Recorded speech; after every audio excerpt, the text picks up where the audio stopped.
Let me tell you about Marcus Webb, 36 years old.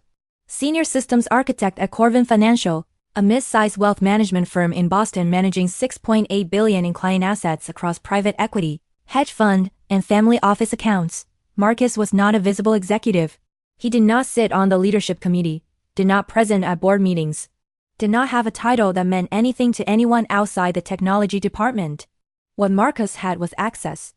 Specifically, he had the master encryption keys for Corvin's entire client data environment, every account record, every transaction history, every private financial document belonging to 2,300 high-net-worth clients.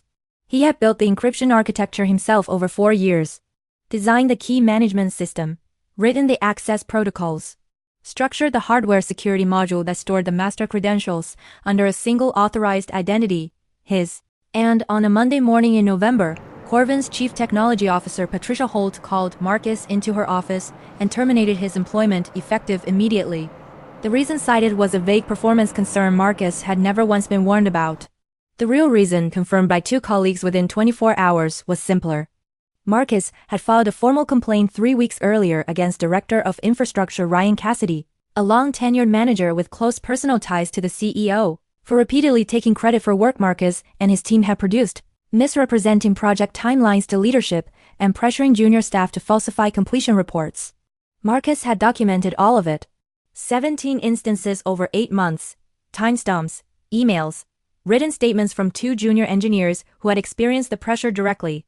HR had received the complaint, reviewed it, and concluded that protecting Ryan Cassidy was worth more than investigating a well-documented formal report. Patricia had delivered the termination with rehearsed empathy.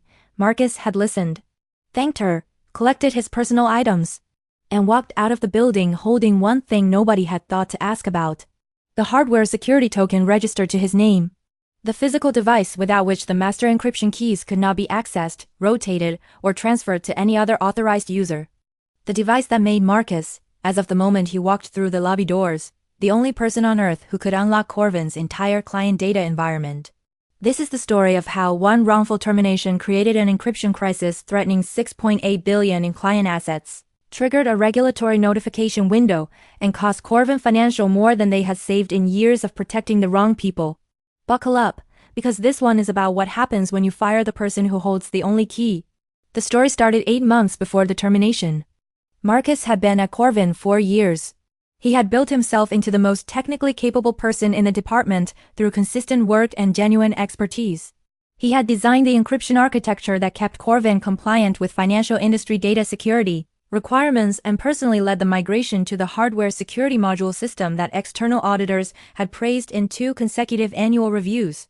He had also, for 8 months, been watching Ryan Cassidy take credit for things Ryan had not done. It started with a project presentation. Marcus and his team had spent 6 weeks building a new client data access framework. Ryan had attended 2 meetings during that period, both times arriving late and leaving early. When the framework was presented to senior leadership, Ryan stood at the front of the room and described it as something he had developed and led. Marcus said nothing in the meeting. He went back to his desk and opened a new document. Date. Project name. What was said? What was true? Who else was present? Over the next 8 months he added 16 more entries. Ryan presenting team deliverables as his own. Ryan telling the CEO a project was on track when Marcus had sent written notice it was behind. Ryan instructing a junior engineer named Sophie to change a completion date on a status report because it made the department look bad. Sophie had come to Marcus afterward, upset and uncertain. Marcus had taken her statement in writing, signed and dated. He had taken a second statement from another junior engineer, Daniel, who had witnessed similar pressure 3 months earlier. Then he had filed the formal complaint with HR, documented, supported, impossible to dismiss on the facts alone. HR had acknowledged receipt. 3 weeks later, Patricia Holt had called Marcus into her office. He had not expected a medal, but he had not expected termination either. Marcus had asked one question before leaving. Is there a documented performance improvement process I was part of? Patricia had looked at her notes and said the decision had been made at the leadership level. Marcus understood what that meant. He thanked her, signed the receipt for his termination paperwork, and walked out. He did not sign the severance agreement, because the severance agreement contained a broad release of all claims, and Marcus was not releasing any claims.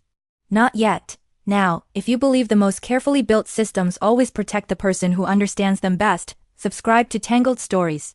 I am Brett. Around here, the architects always have the keys. Marcus called his attorney from the parking garage. Elena Vasquez, employment law, 12 years of experience. The kind of attorney who became very focused very quickly when a client described a documented formal complaint followed by a termination 3 weeks later. Walk me through the timeline, Elena said. Marcus walked her through it. The complaint. The 17 documented instances. The 2 witness statements. The 3-week gap. The termination with no prior warnings and no performance documentation.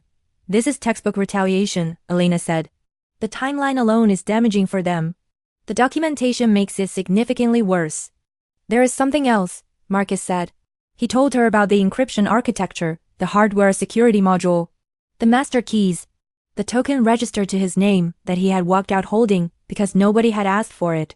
Does the company know that token is with you? Elena asked. They have not asked, Marcus said. Do they understand what happens to the client data environment without it? Elena asked. No, Marcus said. Because I designed the system, and I am the only person who fully understands how it works. Do not contact the company, Elena said. Do not return the token voluntarily. Do not sign anything. I will have a letter to their general counsel by end of week. Marcus went home, made himself dinner, and waited. Inside Corvin Financial, the realization arrived too late and all at once. On Tuesday afternoon, the technology team attempted a routine quarterly key rotation on the client data environment. The system returned one response.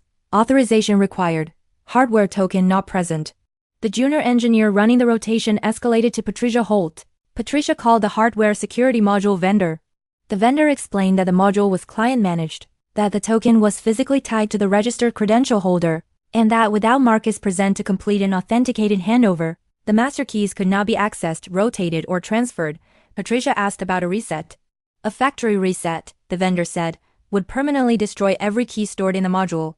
Every encryption key, for every client account, for every document, for every transaction record in the system. Patricia put the phone down. Outside counsel arrived the following morning and delivered their assessment to CEO Warren Voss directly. 2 problems. The first is operational. Without Marcus' cooperation, you cannot access or rotate your master encryption keys. Your client data environment is frozen.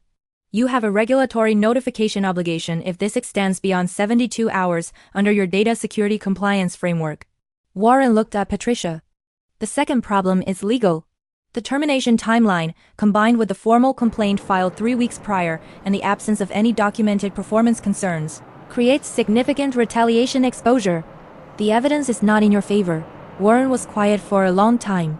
Then, he said the only thing left to say, get me Elena Vasquez. Elena called Marcus that afternoon. They are ready to talk, she said. I assumed they would be, Marcus said. 72 hours is not a lot of time, Elena said. I know, Marcus said. I designed the framework. Marcus had thought carefully about what he wanted. He did not want to harm the clients whose financial records sat behind those keys. He did not want to burn the company down. He wanted what he should have had. He told Elena. His terms were 5. Full reinstatement with a written commitment that the formal complaint against Ryan Cassidy would be investigated by an independent third-party HR firm. A written apology from the CEO, acknowledging the termination had been inconsistent with company policy and a documented record. A compensation adjustment to market rate, retroactive to his 2-year anniversary. Ryan Cassidy to have no supervisory authority over Marcus or his team pending the investigation outcome. A formal key management policy developed within 90 days, ensuring no single termination could create an encryption access crisis in the future. Outside counsel reviewed the terms. Then reviewed the alternative. A regulatory notification.